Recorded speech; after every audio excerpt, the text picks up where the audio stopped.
IPL 2023 जैसे जैसे आगे बढ़ रहा है वैसे वैसे पॉइंट टेबल की रेस और भी ज्यादा इंटरेस्टिंग होती जा रही है। एक के बाद एक महामुकाबले और उन महामुकाबलों के बाद प्लेऑफ की तस्वीर लगभग साफ हो चुकी है और उन टीमों का भी पता चल चुका है जिनका अब प्लेऑफ से कोई लेना देना नहीं है। खास तौर पर जो मुकाबला खेला गया दिल्ली कैपिटल और गुजरात टाइटंस के बीच में, ये बहुत बड़ा मुकाबला था पॉइंट टेबल की दृष्टि से भी। लेकिन इस मुकाबले के नतीजे के बाद पॉइंट टेबल पूरी तरह से बदल चुकी है और अब पॉइंट टेबल में प्लेऑफ की तस्वीर साफ हो चुकी है। कुछ टीमों का बाहर होना तय हो चुका है और किन टीमों के बीच में अभी भी वो संघर्ष और लड़ाई जारी है। और गुजरात की और दिल्ली के इस नतीजे के बाद में आखिर क्यों एमआई, आरसीबी और सीएसके के लिए अब मुश्किलें बढ़ चुकी है, आइए आपको बताते हैं इसे खास रिपोर्ट में। लेकिन वीडियो में आगे बढ़ने से पहले हम आपकी एक छोटी सी राय जानना चाहते हैं। आपको क्या लगता है आईपीएल 2023 में फाइनल किन दो टीम के बीच में मुकाबला खेला जाएगा? कमेंट सेक्शन में आप अपनी राय इस टॉपिक के बारे में जरूर बताइएगा। तो जी हाँ, बात कर रहे हैं आईपीएल 2023 के प्लेऑफ के बारे में, जहां पर एक बहुत बड़ा मुकाबला दिल्ली कैपिटल और गुजरात टाइटंस के बीच में खेला गया। खैर, इसे मुकाबला नहीं महामुकाबला कहना चाहिए क्योंकि एक छोटा सा स्कोर दिल्ली कैपिटल ने गुजरात टाइटंस के खिलाफ रखा था। लेकिन गुजरात टाइटंस के कप्तान हार्दिक पांड्या के मैदान पर होने के बावजूद भी उस टारगेट को चेज नहीं किया जा सका और जिसकी वजह से गुजरात टाइटंस जो पॉइंट टेबल की टॉपर टीम थी उसे हार का सामना करना पड़ा। लेकिन चलिए जानते हैं दिल्ली कैपिटल, जिनकी उम्मीद नहीं थी, लेकिन दिल्ली की जीत ने बहुत से टीमों की टेंशन अब बढ़ा दी है। दिल्ली की जीत ने पॉइंट टेबल में बवाल पैदा कर दिया है और प्लेऑफ की रेस को अब और भी ज्यादा इंटरेस्टिंग बना दिया है।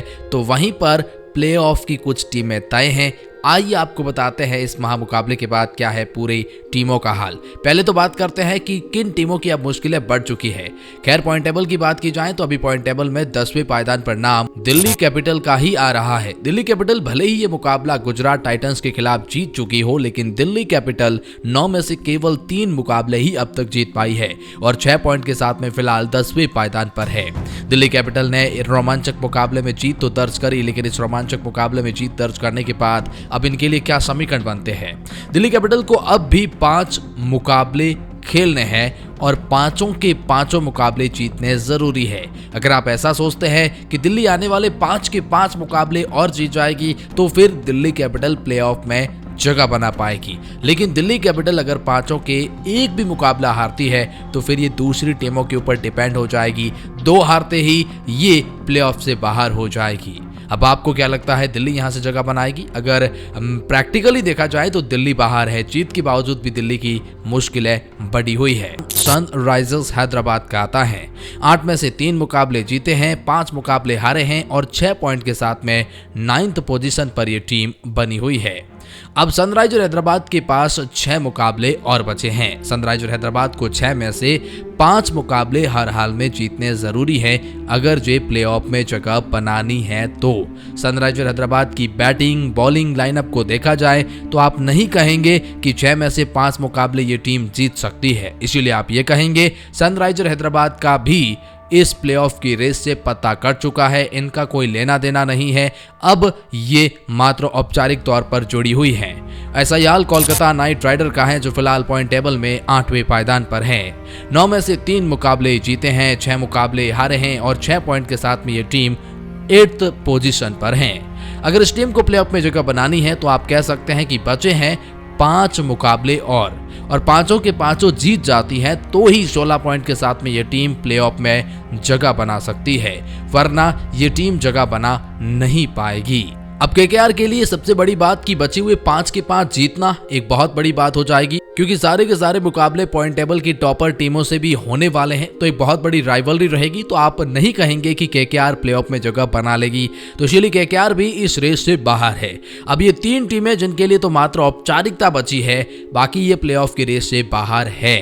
चलिए बात करते हैं अब उन टीमों के बारे में जिनमें रेस अभी भी बनी हुई है। पॉइंट टेबल में फिलहाल 7वें पायदान पर मुंबई इंडियंस है। 8 मुकाबले खेले हैं, 4 जीते हैं और 4 ही हारे हैं। 8 पॉइंट के साथ में ये टीम 7वें पायदान पर बनी हुई है।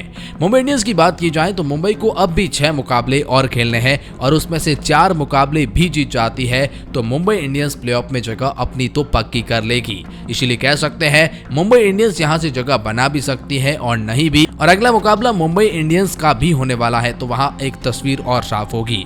पॉइंट टेबल में फिलहाल 6th पोजीशन पर पंजाब किंग्स है। 9 में से 5 मुकाबले जीते हैं, 4 मुकाबले हारे हैं और 10 पॉइंट के साथ में ये टीम 6th पोजीशन पर खराब नेट रन रेट होने की वजह से बनी हुई है।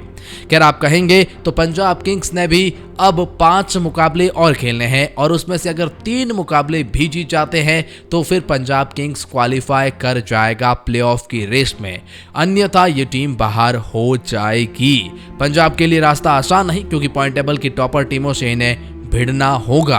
खैर 5वें पायदान पर नाम रॉयल चैलेंजर्स बेंगलोर का है, जिन्होंने 9 में से 5 मुकाबले जीते हैं, 4 मुकाबले हारे हैं और 10 पॉइंट के साथ में ये टीम 5वें पायदान पर है।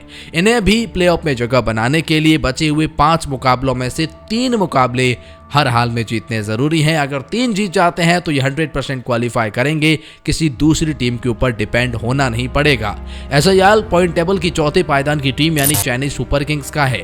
9 में से 5 जीते हैं, 10 पॉइंट है और इन्हें बचे हुए 5 मुकाबलों में से 3 मुकाबले और जीतने हैं। यहाँ पर पॉइंट टेबल की रेस और भी ज्यादा इंटरेस्टिंग हो गई है क्योंकि चेन्नई का भी वही हाल है जो रॉयल चैलेंजर्स बेंगलोर और पंजाब का है, 5 में से 3 जीतना है। और ऐसा ही हाल तो लखनऊ सुपर जॉयंट्स का है जो फिलहाल पॉइंट टेबल में तीसरे पायदान पर है।